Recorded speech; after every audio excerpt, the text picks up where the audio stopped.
The morning air was crisp, and the village of Vasali began to stir with the hum of daily life. The Buddha sat beneath the banyan tree, his clay bowl resting beside him, empty and unadorned. Disciples gathered around him, seeking the solace of his presence and the wisdom of his words. One disciple asked, "Master, why do you possess so little and yet radiate such deep contentment and peace?" The Buddha lifted the empty bowl, holding it before them with an expression both serene and intent. "This bowl," he began, "has no possessions of its own, and yet it fulfills its purpose entirely by being ready to receive." He placed the bowl gently on the earth and continued, "Imagine the mind as a vessel like this. When it is cluttered with desires, distractions, and judgments, it cannot hold what is truly valuable." The disciples leaned closer, eager to absorb the meaning in his words. "The art of minimalism," the Buddha said, "is not merely about discarding objects. It is about embracing simplicity to create space for clarity." He gestured toward the villagers carrying baskets, tools, and goods. Their steps hurried with the weight of their tasks. "Look around. Do their burdens allow them freedom or bind them in endless striving?" A gust of wind stirred the leaves above, and the rustle of nature seemed to echo his teaching. "True wealth," the Buddha said, "is not measured by accumulation but by the purity of what we carry within us." The disciples nodded, their hearts struck by the profound truth of his statement. He turned to the disciple who had asked the question and gently inquired, "What do you hold dear in this world?" The disciple replied, "I value wisdom, connection, and the peace of your presence, Master." The Buddha smiled warmly, his eyes radiating compassion. "Then it is these treasures you must protect, not by locking them away but by creating space for them to thrive." Another disciple spoke, "But Master, how can we empty our minds of desires without losing motivation or purpose?" The Buddha looked at him with kindness, his voice steady and reassuring. "Desires that are born of grasping lead to suffering. Purpose born of compassion leads to liberation." He gestured toward the empty bowl once more, its humble surface reflecting the sunlight. "Do not fear the emptiness, for it is in this space that wisdom and peace find their home." The disciples closed their eyes, imagining their own bowls emptied of needless clutter and filled with the light of awareness. A villager approached the gathering, carrying a basket heavy with fruits and grains. Offering them to the Buddha as alms, the Buddha accepted the gift with gratitude and then placed some of the fruits into his bowl. He held the filled bowl up for all to see. When the bowl is ready, it receives nourishment. When the mind is ready, it receives wisdom. The Buddha shared the fruits with his disciples, reminding them that sharing and simplicity go hand in hand. "Minimalism," he said, "is not isolation. It is living with intention, aware of what truly matters." As the disciples ate, they felt the depth of his words resonating within their hearts. He spoke again, "In your lives, do not be afraid to pause, to reflect, and to let go of excess. By embracing simplicity, you open the path to liberation."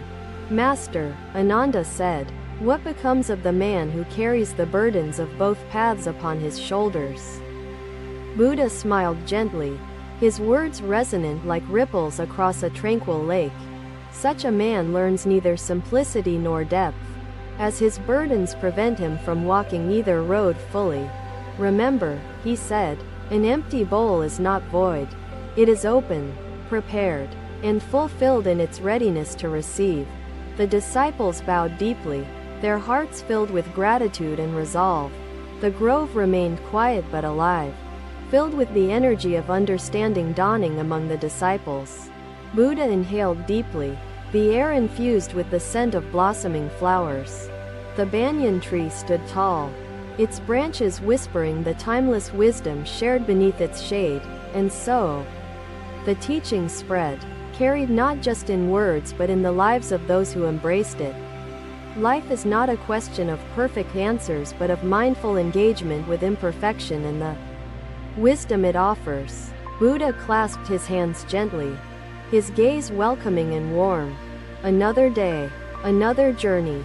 The Buddha and his disciples walked the winding paths of the countryside under an expansive sky. The group stopped near a riverbank, its water flowing clear and steady, reflecting the morning sun's gentle warmth. The disciples sat in a semicircle, their attention drawn to the serene face of the Buddha. A young monk approached the Buddha, his robe frayed and weathered, the edges fluttering lightly in the breeze. "Master," the monk said softly, "my robe grows thinner each day, and I fear it no longer serves its purpose fully." The Buddha looked upon him with compassion, his gaze steady and calm. He gestured for the monk to sit beside him. He reached down, cupping water from the river in his hands, its coolness glistening in the sunlight. "This water," the Buddha began, "is clear and nourishing, and yet it does not seek permanence nor adornment. It simply fulfills its purpose." He let the water trickle through his fingers, the droplets merging back into the river's flow. The Buddha then gestured toward the monk's robe and spoke, "This robe, though worn, covers your body and shields you from the chill. It fulfills its purpose with simplicity." The monk listened intently, his heart touched by the wisdom carried in those words. The other disciples leaned closer, eager to absorb the teachings. "Consider this stream," the Buddha continued. "Its waters do not hold onto the rocks or the leaves that pass through. It moves freely, fulfilling its nature." He stood and guided the group to the edge of the water, where the gentle ripples lapped at their feet. Life flows as this stream does. Our robes, like possessions, are transient but enough to meet our needs. Another disciple asked, "Master, how can we see simplicity as fulfilling when desires and comparisons continually cloud our minds?" The Buddha faced him, the sunlight casting a warm glow across his peaceful countenance. "Desires rooted in attachment create suffering, but simplicity anchored in wisdom leads to contentment and liberation." The farmer knelt before Buddha, his voice trembling with despair and frustration. "Master, I have worked tirelessly, yet floods and locusts have left my fields barren and my family hungry." The disciples felt a surge of determination, their doubts dissolving like mist before the morning sun. One by one, they bowed their heads, their hearts filled with gratitude and resolve. This stream does not ask for more. It accepts what comes and moves with it. "So should you move through life," he said. His words seemed to resonate through the air, as if the river itself echoed his wisdom. The group sat in silent reflection, the sounds of the water and wind harmonizing with their thoughts. The Buddha continued, "Simplicity requires courage, for it asks you to face the truth of impermanence and find joy within it." He placed his hand upon the earth and said, "From the soil grows all that nourishes us. Yet the soil does not hoard its blessings." A villager appeared carrying fresh garments, kneeling respectfully before the Buddha. "Master, these robes are for your disciples. May they find comfort in them," the villager offered. The Buddha accepted the gift with gratitude, his expression warm and appreciative. He distributed the robes among the monks, mindful to offer them to those most in need. The Buddha said, "Even gifts such as these are transient. Appreciate them but do not cling to them, for that leads to suffering." The disciples wrapped themselves in the fresh robes, feeling gratitude and understanding the teaching woven into the fabric of this moment. The monk who had spoken earlier held his new robe, reflecting on its humble purpose. The Buddha sat once more beside the stream, the rhythm of its flow seeming to guide his next words. Minimalism is not deprivation but intention. To live simply is to see clearly and act wisely. His gaze swept across the group, his presence calm and unwavering as the flow of the stream. Another disciple asked, "Master, How do we know when we have enough? And how can we resist seeking more? The Buddha replied, enough is when your needs are met and your mind is at peace. Seeking more comes from fear or illusion. Buddha lifted his eyes toward the horizon, the view vast and unending, like the possibilities within human hearts. Acceptance is cultivated through mindfulness, through recognizing the impermanence of all things, through anchoring yourself in the present moment. Buddha said, let go of grasping and move freely toward wisdom and compassion. The disciples nodded, their hearts stirring with resolve to embrace simplicity and focus on what truly mattered. The farmer nodded slowly, his gaze fixed on the sturdy plow beside him, the symbol of his labor and devotion. Master, do you suggest I abandon my struggles and surrender entirely to life's whims? He asked. Buddha smiled gently, his expression imbued with both tenderness and wisdom. No, dear farmer. Surrender is not avoidance but acceptance without resistance. The art of engaging without attachment to results. Another day, another forest. The Buddha walked alongside his disciples as the sun dipped below the horizon, casting golden shadows. The group reached the edge of a dense thicket, where a solitary hut stood silent and serene amidst towering trees. Master, a disciple asked, who lives here in such simplicity, with no wealth and no possessions to speak of? The Buddha smiled, his face illuminated by the last rays of sunlight, and gestured toward the humble dwelling. An old friend resides here, he said softly, stepping forward and leading the group to the hut's entrance. Inside, they found an elder seated cross-legged, his expression tranquil, his surroundings bare save for a single lamp flickering gently. The elder rose, bowing respectfully, his movements slow but deliberate, his presence radiating peace. Welcome, he said, his voice steady as the rhythm of nature itself. You honor my humble home with your visit. The Buddha bowed in return, his disciples mirroring the gesture before taking their places in the hut. One disciple whispered to another, this home holds no possessions. Yet it feels full, as though its emptiness nurtures something profound. The Buddha overheard and turned toward the group, his gaze steady yet warm. What you observe is clarity. Minimalism is not deprivation but the absence of distractions, creating space for purpose and peace. The elder added, this hut allows room for silence, for reflection, for connection with truth. Emptiness can be the richest form of presence. Master, how can I detach from the losses that linger in my heart, clouding my vision of joy? He asked. Buddha reached toward a fallen leaf, fragile yet beautiful, an emblem of impermanence and the transient nature of existence. He placed his hand against the bare wall, its texture rough but grounding.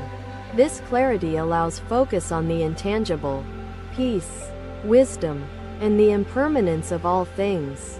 Another disciple asked, Master, how do we carry such clarity into our own lives filled with obligations, choices, and worldly demands? The Buddha placed the lamp at the center of the room, its flame casting dancing shadows on the walls. Focus not on removing all, but on removing enough. When the mind clears, obligations transform into opportunities for mindful action. The elder nodded and said, this hut was once burdened by objects, but I learned that each object carried a fragment of my attention away. The disciples reflected on their own lives, imagining the fragments of attention scattered among possessions and thoughts. Now yearning to be reclaimed, the Buddha sat in stillness, allowing his disciples time to observe the quiet depth of the space. He spoke again, even silence here is not empty. It is alive with wisdom, a reminder that minimalism nurtures clarity rather than erases meaning. He gestured toward the forest outside, its dense growth a contrast to the stark emptiness of the hut. Nature thrives in simplicity, he said. The tree does not hoard its leaves, nor does the river hoard its water. Both accept change. Another disciple asked, Master, can simplicity alone lead to enlightenment, or must it be coupled with other practices? The Buddha replied, simplicity clears the path, but your steps, compassion, mindfulness, wisdom, carry you forward. The elder began preparing tea, his movements slow and deliberate, his utensils minimal yet sufficient. He poured each cup with care, his silence speaking volumes. Even this act, he said, is a reflection of intention, of living without haste, allowing time to align with purpose. The disciples sipped their tea, its warmth grounding them in the present moment. The Buddha held his cup high, the light of the lamp reflecting off its surface. Each cup is complete, yet it does not aspire to be more than it is.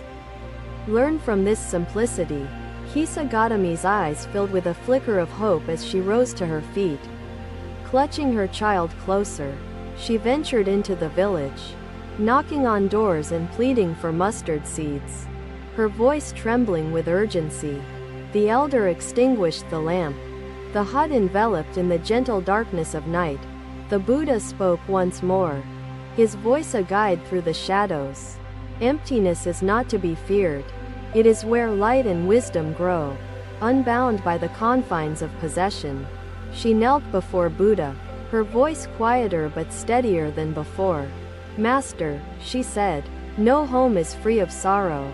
Grief is woven into the fabric of all lives. May you carry the clarity of this space with you, the Buddha said. And may your lives reflect its essence. The disciples rose and bowed deeply to the elder, who returned their gestures with unwavering grace. They stepped outside, the forest alive with the sound of wind through leaves and the hum of nocturnal life. The moonlight painted the path before them, guiding their way with a quiet brilliance. As they walked, the Buddha said, this hut teaches not through wealth but through wisdom. May it remind you that simplicity nourishes the soul. Buddha's gaze softened further, his voice flowing gently like the nearby river's currents. Letting go does not mean forgetting or forsaking love. It means holding your love lightly, understanding it is as transient as dawn's dew. The forest stood timeless and unchanging, a silent witness to the lessons passed from teacher to disciple, from elder to seeker. The Buddha and his followers walked on, their steps lightened by the understanding that simplicity was not a sacrifice but a liberation. And in the solitude of the forest, the hut remained, its emptiness brimming with life's profound abundance. Thank you for watching. Buddha's teachings are always with you. Subscribe to our channel and we will see you in the next video.